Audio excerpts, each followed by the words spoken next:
So it looks like I'm making a part 2 to my Eragon film review.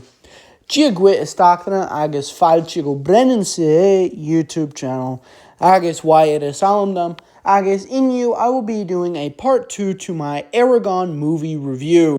Now this movie review, this part 2 here, is kind of after reading this comment this morning. So, yeah, I apologize for the massive time in between my first video and my second video. Also, meme of the day. It's Eragon themed. Tell me what you think in the comments. So without further ado, sit back, relax, grab your cup of tea, and let's dive in.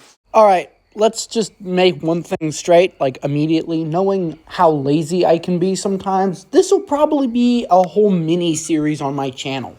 Now with that fact out of the way, this video is just going to be me ranting, because I already did the characters. So, what is everything else wrong with this movie? Oh my. Oh my. There are more things wrong with this movie than looking at most US vexillology.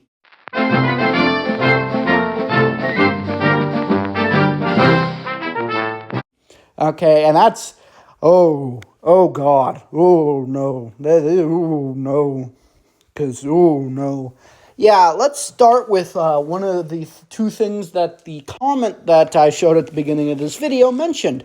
The Urgles, or for that matter, the lack thereof. Because instead of spending literally a quarter of that 100 million US dollar amount of money you could have spent for this movie, you decided to spend none of it on the Urgles, who are, if you've never read the books before, the Urgles are described as a race of bipedal humanoid creatures with goat horns.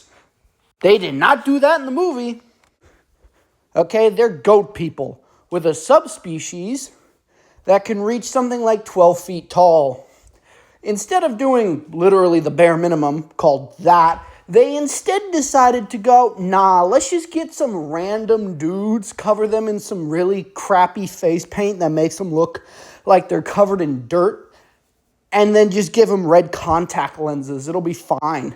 No one's gonna care. Yeah, people cared. Complaint 2 that I got from that comment, the dwarves. Again, where are the friggin' dwarves? You know, for the fact that the final battle, actually, like, the only major, like, genuine Empire versus Varden conflict, or straight up, like, actual battle, is, you know, in Trondheim, with, again, if you've read the books, is a dwarven city in a mountain, literally carved in the heart of a mountain, which means there should have been dwarves everywhere, just like there were in the books. But no, 20th Century Fox in 2006 decided to pull a Disney, and we're like, nah, we're not going to get dwarf actors, because that would be ridiculous or something. Again, this is a movie with a budget of 100 million, gosh darn. Which, yes, if you're a Lord of the Rings fan, that means this movie was given more of a budget than all 3 of the Lord of the Rings movies, which I believe all of them had about a 6 to 98 or 99 million dollar budget. Okay, I'm just going to point that out. That is really bad. And get this, there's more that makes this movie by far the worst adaptation of all friggin' time, right? I don't think I mentioned it in my first video, but the way the way they did Murtagh was dirty, like super dirty, right? So in the book, he was super smart, he was super cunning, and he whole on tried to avoid going to the Varden because he knew the Varden would recognize him as the son of Morzan. What did he do in the movie, you may ask? He was like, nah, man, I've been following you. I'm just going to take you to the Varden. And then when they get to the Varden, go figure, are like, wait a damn minute, I know you. Get this man in jail. Shocking. Just shocking.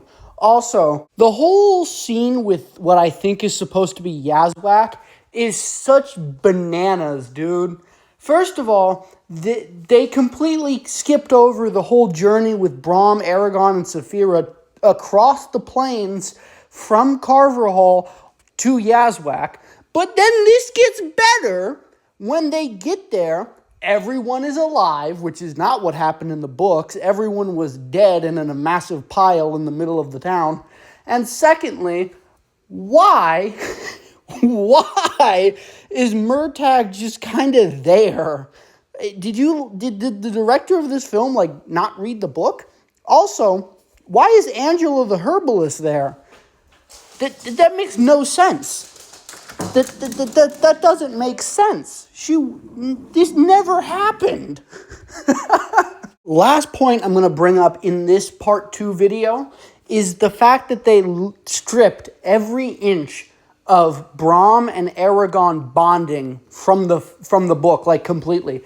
They did none of that stuff. There was no saddle making scene, which is some BS, because that's one of the most wholesome parts about the franchise, okay?